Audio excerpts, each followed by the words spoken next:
Hey everyone, I'm Tammy. Thank you for being here. And I just wanted to conclude 31 days of essential oils and just really thank you for sharing in this journey. It has been an absolute honor to share this part of myself with you. I've devoted my life to this work and will continue to do so until my final breath.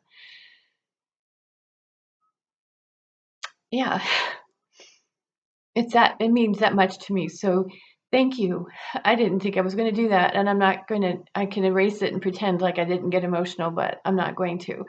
Um, this is everything to me, and the fact that you've been in on it with me is incredible. Uh, as I promised, what I wanted to do with this video was just kind of recap a little bit and kind of sum it all up, because we've talked a lot about. There's been a lot of information shared between here and the blogs, and ultimately the message that I have is, I was talking to somebody the other day and I was saying, well, this oil is good for this and this oil is good for that. And, you know, um, and so the person said to me, well, evidently you just need to know a lot about the oils and how to use them. And well, there's some truth to that.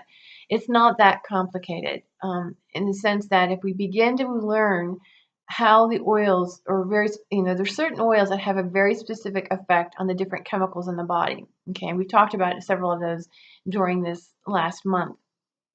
Um, if we can use those intermittently and really focus on stability, because ultimately the goal is, say hi, Nimi. She's coming in. Doesn't want to say hello. Nimi, are you going to say hello? Usually she'll beat her tail. Anyway, so it's about stability, regardless of the symptoms that we're dealing with. And the interesting thing is when I was talking about frankincense, and for that matter, many of them, I had a really strong feeling just to say, all we're really wanting to do is to stabilize. That's all we're really wanting to do. We want to stabilize the hormonal system. We want to stabilize the immune system. Because why?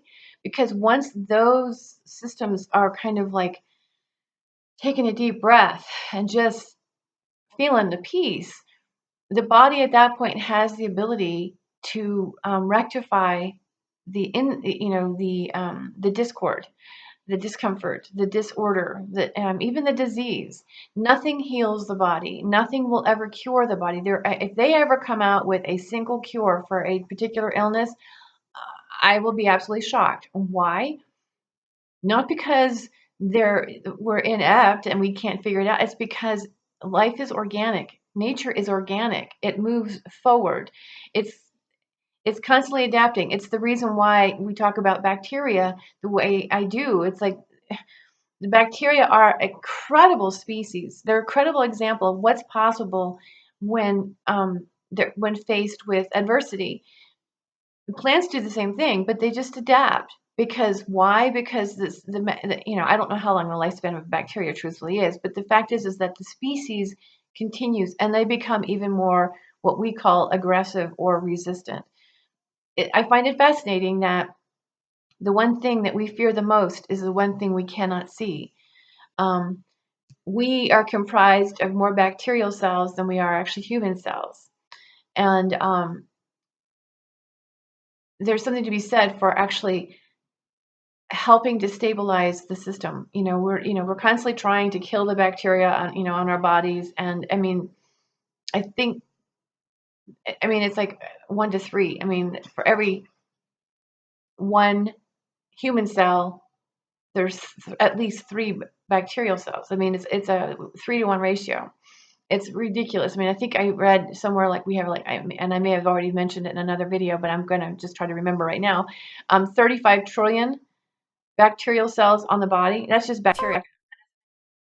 Our virus. So we have at least 35 trillion bacterial cells in and on us, when there's only 10 million human cells, and 80% of those at least are blood cells. So, yeah, it's something to take into consideration as far as how nature adapts. And the more we can actually work with nature and recognize that there are forces beyond our control, even though we are attempting to control it, what's going to heal the body from any disease is going to be the body itself. We can introduce certain technologies and chemicals to it to facilitate that process. But like I said, if they ever come out with a cure, I will be shocked, because over 8 billion people, every genome is different. And even though there's the same diagnosis, so to speak, the way the body is handling it is unique to the individual. So the best way to come about it, in my opinion, is through stability. Yes, the oils do have symptom relief qualities and properties to them. They absolutely do. And, to capitalize on those, especially for acute issues, you want to do that. But if we're just talking about overall daily use and there's no particular symptoms that you're trying to work with, being mindful, number one, if any medications are being taken. Number two, knowing which ones can have a direct influence on chemicals, and using those more intermittently, kind of slowing down how the frequency that you use those. And then including oils that are very stabilizing in nature, and that don't have a significant conflict with anything, and they don't have a direct impact on any one chemical. Otherwise, then you start to create even more instability the more we start to target one thing. And we're not doing anything differently at that point like we do with It's not any different than medications at that point, because if you're using an oil that has a direct influence on dopamine or acts like estrogen in the body, eventually it's going to lead to even more instability. So learning how to work with what you have, in the sense of, keeping a decent sized collection, building your collection, um, of single note oils, and then learning how to use 3, 4 in a day, depending on what you're dealing with, maybe 3 or 4 times a day. Maybe just smelling them would be another way to do it. So there's a number of ways. I don't believe in swallowing them, because they're already secondary metabolites, and we run the risk of distressing the digestive system even further. Um, your best bet, if you want them internally, is to take a bath with them, make suppositories out of them. Definitely want to inhale them. I know people don't think that inhaling them does much, but I mean, the sesquiterpenes in oils really do cross the blood-brain barrier. And uh, I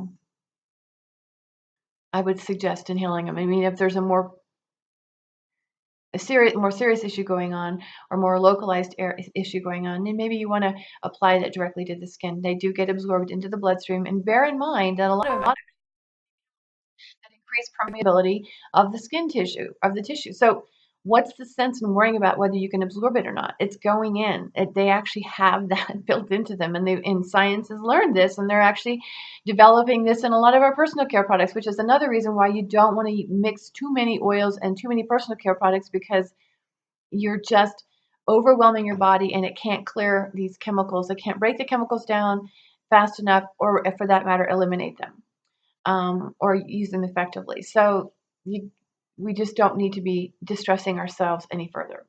So stress is a big thing. It's the reason why I do this work. At this point, this is the reason why I talk about it. Stress is a protection mechanism, and it is impacted by the environment. I should say it's triggered by the environment, because we are plants with essentially plants with complex emotions. That perpetuates our stress. That perpetuates the stress reaction. That perpetuates the production of oxidative stress. And so, through the introduction of oils for the sake of stability, if that is all your intention was stability, and you were very understanding of which ones could work with if you're taking medications, and learning how to create stability that way, the body will absolutely take care of you. And yeah, it would absolutely take care of you. So it's not about controlling it. It's more about recognizing that the stability is going to soothe the parasympathetic nervous system, ease that stress reaction, and allow the body to actually use the chemistry that it's for other purposes besides just trying to keep you alive. And that's really what the stress mechanism is. It's about keeping us alive. And I know many people would say, well, my health sucks, or, if so many people have health issues. How can you, I mean, the thing is, it's functioning. If it wasn't functioning, none of us would be here. Okay. So it is absolutely working. And our job is to, number one, accept that it's working and realize that even though we may not like the current condition of our health, that um, that oh my goodness, I just lost what I was going to say, and forgive me for that. I mean, if we can just recognize the fact that the body is keeping us safe and protected, and that is the whole purpose of it, is to keep us alive. You know, there's a difference between. I mean, I realize. I mean, we're walking a fine line right now because I'm talking about wisdom, right? um, a life force that has this uncanny knowing about what to do. And at the same time, we have these brains that can go, well, wait a minute, that something's not right. Okay, these are all of our judgments about this, but the fact is that the nature moves forward, it deactivates and it activates, and it's all about the progression and the protection of the mechanism of the organism. Sometimes the organism doesn't make it. I get that, but for the most part, the stress reaction is just that. It's about the protection and the preservation, more specifically, of the species. And when we introduce oils for the sake of stability, then what we're actually doing is encouraging the body to relax. I know this sounds like we're trying to control it. I get that, but the whole idea here is about helping it to relax. If you want to stay in crank mode, then that's fine. But if we want to preserve our health, have a more functional, higher quality of health, and we want to teach our children how to have a brighter future, a healthier future, then learning how to stabilize that system so that the stress response comes down, so that now the body can actually produce the antioxidants, can actually relieve the inflammation on its own. That's the point I'm getting to all of this. And yes, these oils all have very awesome properties to them that benefit many, many of us. Just learning how to select and how to dance with them, if you will, is what my encouragement is. So thank you again. And in a couple of weeks, you'll begin seeing a series on blending, and then we will jump into more oils after that. And if there's anything that you'd like to hear about in the interim, by all means, let me know. I am actually getting ready to get into school, go back into school, and I am working on these blogs. So I do have my hands full. Plus, I'm also managing this group. So please know that when you contact me, I will absolutely get back with you. And it may not be the same day, but it's not because I don't want to. I just got to make the time. Oh, not to mention the fact that I'm actually an amateur DJ on the local radio station. So I'm actually headed that way now. Anyway, you guys, thank you again, and I look forward to seeing you very soon.